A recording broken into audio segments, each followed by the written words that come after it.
पिछले कुछ दिनों से आप लोग देख ही रहे होंगे, मीडिया में कुछ खास टॉपिक्स जबरदस्त टाइप से छाया हुआ है। जब भी आप ट्विटर खोलते हो तो फर्स्ट 10 में ट्रेंडिंग होता है लाल सिंह चड्ढा, आमिर खान, करीना कपूर खान। तो आखिर ये क्यों इतने ट्रेंडिंग में है?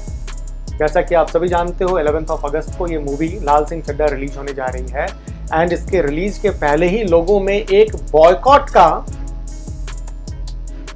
भाव आ गया है। हर जगह आप देखो तो इस मूवी को बॉयकॉट करने की बातें हो रही हैं। अगर लोगों से आप पूछो तो वो आंसर भी देते हैं कि आखिर क्यों इसको बॉयकॉट किया जा रहा है। सबसे पहला आंसर आपको देखने को मिलता है कि ये मूवी 28 साल पुरानी किसी फॉरेस्ट गंप एक इंग्लिश मूवी की रीमेक है। मीन्स बॉलीवुड अभी तक सोया पड़ा हुआ था। इनके पास आज के डेट में कुछ है नहीं बनाने को, जो 28 साल पुराने कॉन्सेप्ट को अब थोप रहे हैं। सेकेंड स्कूल ऑफ थॉट है। दूसरे कुछ ऐसा कहते हैं कि इनकी जो एग्जीक्यूटिव प्रोड्यूसर है, जो आमिर खान साहब जी की वाइफ हैं, वो शायद इंडिया में सेफ नहीं फील करती हैं। उनको शायद यहाँ पे रहना पसंद नहीं आ रहा है। तो लोगों का ये भी मानना है कि जब उनको यहाँ पसंद नहीं आ रहा है तो ठीक है, अपने मनचाहे शहर में चली जाए, अपने मनचाहे कंट्री में चली जाए। तो एनीवे, ये उनका मानना है। उनको फील होता है सेफ या नहीं फील होता है, दैट्स हर ओपिनियन।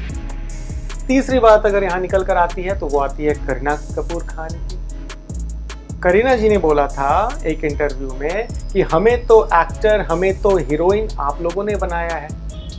आपके वजह से हम लोग आज इस स्टेज पे पहुंचे, इस मकाम पे पहुंचे। हम तो नहीं आए थे आपके घर में आपको बुलाने के लिए कि हमारी मूवी को देखो। अगर आपको हमारी मूवी पसंद नहीं है तो आप हमारी मूवी को मत देखो। क्यों देखते हो हमारी मूवी को?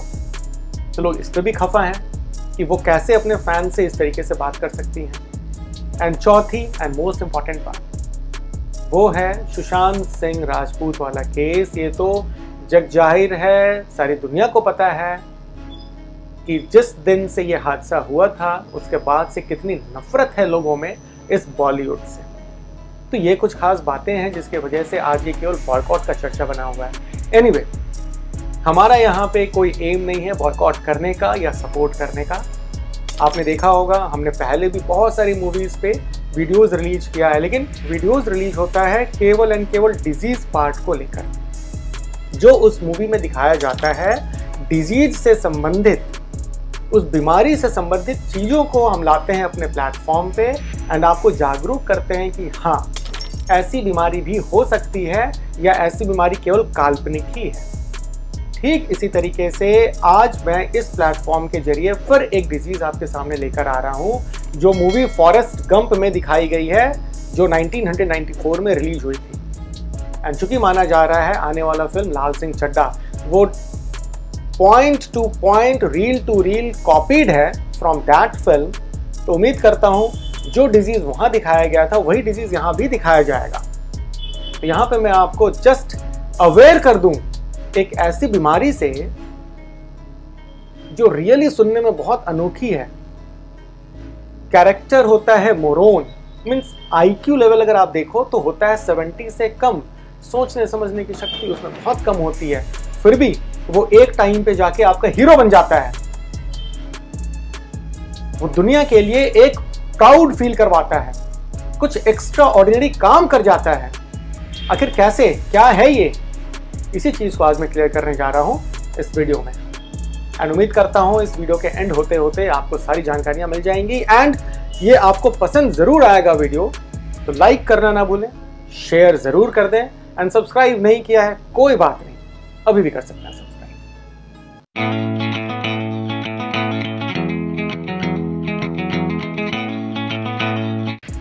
आज जो मैं डिस्कस करने जा रहा हूँ इस बीमारी का नाम है एस्पर्जर सिंड्रोम। ये एक न्यूरो डेवलपमेंटल डिसऑर्डर है, एक ऑटिस्टिक स्पेक्ट्रम डिसऑर्डर का पार्ट है। एस्पर्जर सिंड्रोम इंसिडेंस वाइज अगर आप देखो तो मेल में ये ज़्यादा मिलता है दैन फीमेल। अप टू 3:1 का रेशियो देखा गया है। एज वाइज अगर आप देखो तो जनरली ये 5 से 9 साल में डायग्नोज हो जाता है। हालांकि 3 साल से कुछ सिम्टम्स डेवलप करना शुरू हो जाता है। अगर आप बहुत ही बारीकी से वॉच करोगे, डायग्नोज करोगे तो हो सकता है 3 इयर्स के एज में भी आप इन्हें डायग्नोज कर लो, बट यूजुअली 5 से 9 साल में ये डायग्नोज हो जाते हैं। मैनिफेस्टेशंस अगर आप देखो तो मैनिफेस्टेशन सुनकर देखकर आपको बहुत अजीब सा फील होगा। मैं आपको बताता हूँ क्या क्या इसमें मैनिफेस्टेशंस होता है। अगर आप सोशल इंटरेक्शन की बात करो तो सोशली इसमें ये वाले बच्चे इंटरेक्टिव बिल्कुल नहीं होते हैं। ये दूसरों से घुलना मिलना बिल्कुल पसंद नहीं करते हैं। एंड आप देखो इनके लैंग्वेज डेवलपमेंट को देखोगे तो लैंग्वेज इनका बिल्कुल फ्लैट टोन में होता है। इनमें कोई पिच हाई या लो पिच नहीं होता है। ये एक टोन में ही बोलते हैं। जो यहाँ पे सोच रहे हैं, जो इनके दिल में है, वो एक बार में ये बोल जाते हैं। ये छिपा कर बातों को नहीं रखते हैं। अब चूंकि मैंने आपको बोला कि इनका सोशल इंटरेक्शन बहुत अच्छा नहीं होता है एंड लैंग्वेज बिल्कुल फ्लैट टोन में होता है, तो ये body language and communication skills को भी मैच नहीं खाते हैं। फॉर एग्जाम्पल मैं आपको समझाना चाहता हूँ। अगर आप बॉडी लैंग्वेज को देखो, अगर ये बोलना चाह रहे हैं कि मैं जा रहा हूँ अभी जरा से मेरे को घुड़सवारी करने का मन है, तो ये ऐसे बोलेंगे कि मुझे घुड़सवारी करने का मन है। जबकि होना क्या चाहिए था, घुड़सवारी कर रहे हैं तो इस तरीके से बोलना चाहिए कि हमें घुड़सवारी करने का मन है। अगर ये ड्राइव करते होते तो ये बोलते कि हमें ड्राइविंग करने का मन है। तो कहने का मतलब ये बॉडी लैंग्वेज से अपने आप को एक्सप्रेस नहीं कर पाते हैं करेक्टली कि ये क्या करना चाहते हैं। ठीक इसी तरीके से अगर आप देखो तो इनके मूड का, इमोशंस का, वैसे होते तो ये इमोशनल हैं, ये समझते सारी बातों को है, लेकिन ये एक्सप्रेस नहीं कर पाते इमोशंस को, या एक्सप्रेस करने में फिर गड़बड़ी हो जाती है इनसे। फॉर एग्जाम्पल सपोज कहीं दुख का माहौल है, कहीं किसी के श्राद्ध कार्यक्रम में ये गए होते हैं, तो जनरली वहाँ पे क्या होता है, चेहरा नीचे होता है, आंखें नम सी होती हैं, थोड़ा रुआंसा सा चेहरा हो जाता है। लेकिन इनमें ठीक इसका अपोजिट हो जाएगा। ये आपको वहाँ पे खेलते हुए नजर आएंगे, भागते दौड़ते हुए नजर आएंगे, हंसी मजाक करते हुए नजर आएंगे। ये समझ नहीं पाते हैं कि क्या माहौल है और कैसा बिहेव करना है। ठीक इसी तरीके से अगर देखें तो मोटर स्किल्स भी इन लोगों का डेवलप्ड नहीं होता है। ये बहुत अच्छे तरीके से भागना दौड़ना अर्ली एज में नहीं कर पाते हैं। जिस एज में एक बच्चे को भाग लेना चाहिए था, दौड़ लेना चाहिए था, सीढ़ियों पर चढ़ लेना चाहिए था, उतर जाना चाहिए था, ये नहीं कर पाते हैं। ये कोऑर्डिनेट नहीं कर पाते हैं। सपोज अगर आपने इनको बोला है कि जाओ बेटा जरा सा कप ले आओ, कप में पानी डाल देना, पानी में थोड़ा चीनी डाल देना एंड मिलाकर आप वापस ले आओ, तो ये इस टास्क को परफॉर्म नहीं कर पाएंगे करेक्टली। ये क्या करेंगे, या तो जस्ट एक कप आपके सामने लाकर रख देंगे, या कप में पानी डाल के यूं ही आपके सामने लाकर रख देंगे, लेकिन ये टास्क को कंप्लीट नहीं कर पाएंगे अच्छे तरीके से। यहीं पे एक शब्द मैं जोड़ना चाहता हूँ, मल्टीटास्कर्स। ये लोग मल्टीटास्कर्स भी नहीं होते हैं। ये एक समय में एक साथ में 2-3 काम नहीं कर सकते हैं। अगर आपने इनको कह दिया कि जरा सा टीवी का स्विच ऑन कर दो, जरा सा गेट लगा दो, जरा सा एक गिलास पानी हमारे लिए ले आओ, तो ये मल्टीटास्क नहीं कर पाएंगे। ये किसी एक टास्क में ही उलझ जाएंगे। ये एक टास्क भी इनसे पूरा कंप्लीट नहीं हो पाता है। तो इस तरीके से एस्पर्जर सिंड्रोम अपने आप को प्रेजेंट करता है, वेरियस मैनिफेस्टेशंस होता है। तो कंक्लूड करूंगा मैं ये बोलकर कि इनका सोशल इंटरेक्शन बहुत अच्छा नहीं होता है, लैंग्वेज डेवलपमेंट होता ज़रूर है लेकिन फ्लैट टोन में होगा, इमोशंस भी होता है इनमें लेकिन अपने इमोशंस को अच्छे से एक्सप्रेस नहीं कर पाते हैं, कहाँ पे रोना है कहाँ पे हंसना है, बहुत जल्दी अपसेट हो जाते हैं ये लोग। एंड मोटर सिस्टम्स में अगर आप देखो तो कोऑर्डिनेटेड वे में बिहेव नहीं करते हैं। अब अगर बात करते हैं इनके डायग्नोसिस की, तो डायग्नोसिस के लिए कोई खास टेस्ट नहीं बना है। आप ये चाहो कि एक सीटी स्कैन करवा लो हेड का या एक MRI निकलवा लो एंड डायग्नोज कर लो कि he is suffering from Asperger syndrome, ऐसा नहीं होता है। ये जस्ट क्लिनिकली बेस्ड डायग्नोसिस है। आपको असेस करना होता है कि क्या ये एस्पर्जर सिंड्रोम में फिट बैठ रहा है या नहीं बैठ रहा है। यहीं पे बात कर लेते हैं डिफरेंशियल डायग्नोसिस की। अगर आपको लग रहा है कि ये बच्चे को एस्पर्जर सिंड्रोम है तो आप कंफ्यूज हो सकते हो ADHD से, attention deficit hyper activity disorder, या OCD से, ऑब्सेसिव कंपल्सिव डिसऑर्डर से, या ODD से, दैट इज ओपिएंट डिफाइंड डिसऑर्डर। तो इन सभी से आपको डिफरेंशियली डायग्नोसिस भी कर लेना है एंड पकड़ लेना है कि हाँ इस बच्चे को एस्पर्जर सिंड्रोम ही है। अब अगर आप बात करते हो ट्रीटमेंट की, तो एज सच देखो आप इसका कोई क्योर नहीं है।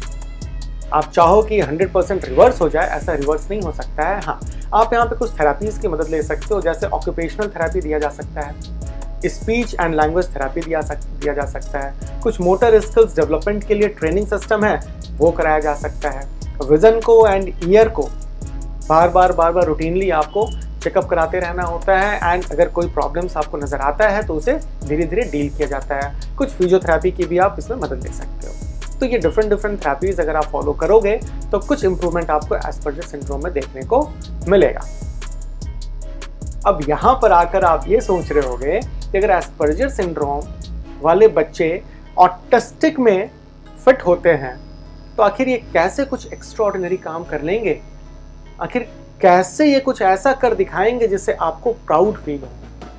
यहाँ पे आपको जानना है 7 स्किल्स, SAVANT, 7 स्किल्स। ये उन बच्चों को बोला जाता है जिनमें एक्स्ट्रा ऑर्डिनरी किसी एक फील्ड में काम करने की क्षमता बहुत बढ़ जाती है।